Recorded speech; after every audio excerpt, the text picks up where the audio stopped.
a todos! Sejam bem-vindos a mais um vídeo produzido pelo Prodema Productions. Meu nome é Randolfo Marinho e hoje nós iremos falar sobre o Parque Nacional do Viroá, em Roraima. Olá, meu nome é Michele Varela e nós vamos apresentar um trabalho realizado por dois pesquisadores da Universidade Estadual de Roraima, no qual é intitulado como Mapeamento dos Indicadores de Impacto Ambiental e Manejo na Trilha do Parque Nacional do Viroá, em Roraima. Então embarque conosco nessa fantástica viagem desse belo trabalho.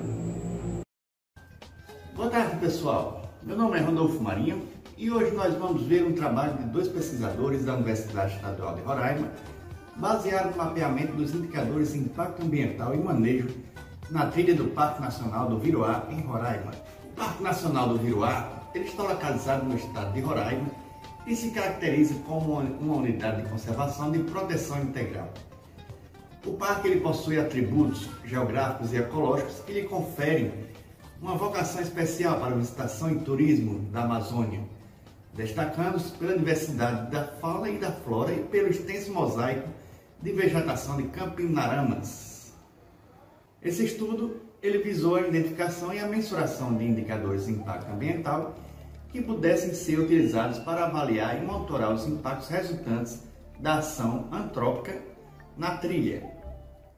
Como foi dito anteriormente, o Parque Nacional do Viroá foi criado em 29 de abril de 1989 e está localizado no estado de Roraima, no município de Caracaraí, a 188 quilômetros da capital Boa Vista. O Parque do Viroá ele abrange uma área de 227 mil hectares e sua paisagem é muito heterogênea, compreendendo mosaicos de diversas fisionomias de florestas, campinas, inúmeras lagoas, extensos banhados em ambientes marcados por fortes inundações sazonais, constituindo um verdadeiro complexo de Pantanal com alto endemismo.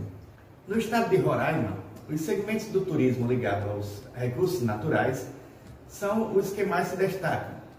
No caso do Parque Nacional do Viroá, atualmente, o segmento do turismo ecocientífico é o que mais atrai visitantes, seguido do turismo de observação das aves.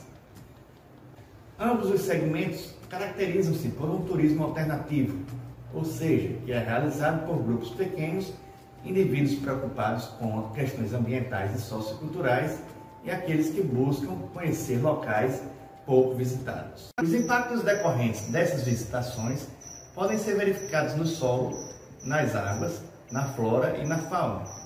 Quando se trata do solo, por exemplo, existem fatores de alteração decorrente do uso deste, como a compactação e como a erosão.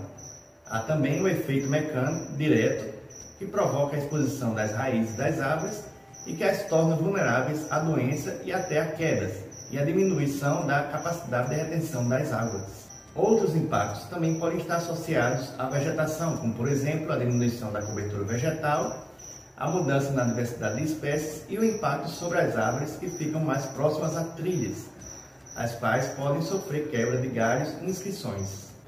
Nesse sentido, faz-se necessário compreender de que maneira a atividade turística e de pesquisa que ocorre no Parque Nacional do Viroá pode interferir no local, nesse caso na trilha. Para tal, a identificação de indicadores de impacto foi a primeira medida utilizada pelos pesquisadores, pois com eles se podem acompanhar as mudanças que ocorrem na trilha em função de constantes visitas ao local. A metodologia utilizada por esses dois pesquisadores foi inicialmente a pesquisa bibliográfica, a fim de sustentar as metodologias utilizadas a reforçar trabalhos existentes na área de trilhas. O mapeamento da trilha foi realizado em abril de 2013 e seguiu 4 etapas com metodologias distintas, que foram a largura, profundidade, declividade, impactos e manejo. A trilha possui 1.250 metros, onde após ser medida, definiu-se que a mesma teria 25 pontos de monitoramento, com uma distância de 50 metros entre cada um. Em cada ponto, foram coletadas 3 amostras de largura e profundidade. O primeiro no ponto demarcado com 50 metros, outro a 1 metro à frente e outro a 1 metro atrás.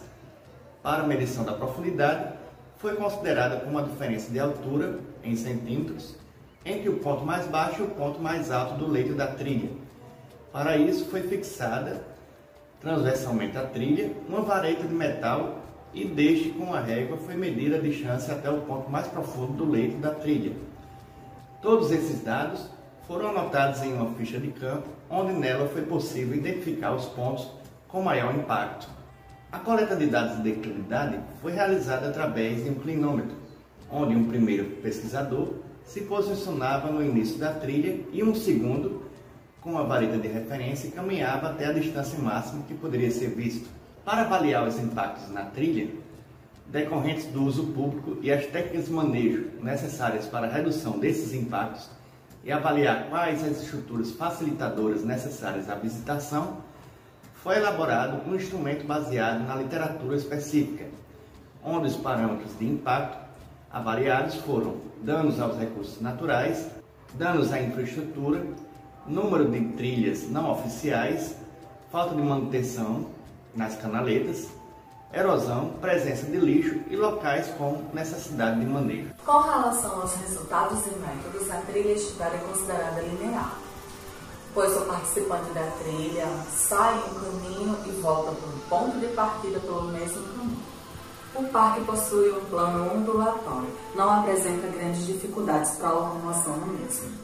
O parque pode ser utilizado para a observação de flora e fauna, já que apresenta uma grande biodiversidade. Os pesquisadores obtiveram resultados com relação a 3 dados importantes da trilha: a largura, a profundidade e a declividade. Com relação à largura, o parque não apresenta grandes desproporções em comparação a outros parques semelhantes, com as trilhas chegando de 15 a 25 centímetros de largura.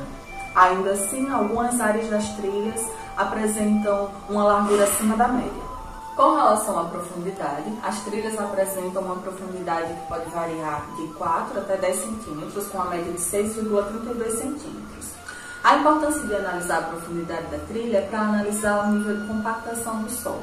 As trilhas não apresentam declividades muito difíceis de serem alcançadas.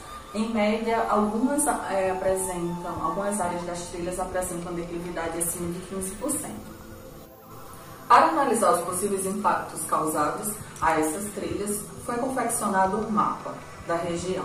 Ao final, os pesquisadores puderam constatar que não existem grandes ações antrópicas, não existem grandes impactos causados por ações antrópicas. Alguns impactos naturais decorrentes de quedas de árvores, de galhos ou ações naturais no solo, mas nada que impacte significativamente o bom funcionamento do parque. Ao final, foi possível constatar também que o público mais frequentante do parque é para fins científicos de estudo, de observação de flora e fauna.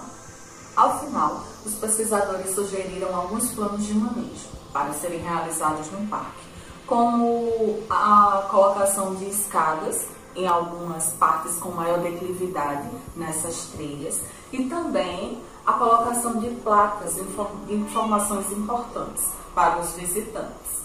Com o objetivo de desenvolver a atividade turística no parque de forma a evitar a degradação da trilha, essa etapa da pesquisa se refere à elaboração de um diagnóstico dos pontos que necessitem de algum tipo de manejo, para que a trilha possa ser aberta à visitação turística sem causar impactos irreversíveis ao local. Podemos destacar também que os principais manejos a serem realizados para a utilização turística responsável são a instalação de placas de sinalização, a construção de degraus e de corrimões nos trechos de declividade elevada e a aplicação das técnicas para os trechos alagados, valendo ressaltar que o clima amazônico tem um longo período de seca e um longo período de chuvas. Sem esse manejo, a trilha não poderia ser utilizada pelos visitantes no período chuvoso. A importância de trabalhos de pesquisa como esses é o incentivo à melhoria de trilhas para a utilização de turismo, tanto para pesquisa como turismo ecológico. Esse estudo foi pioneiro no Parque Nacional do Viruá, um estudo voltado para analisar a atual situação do parque. Depois desse é necessário que ocorram outros estudos, viabilizando cada vez mais a melhoria de trilhas como esta.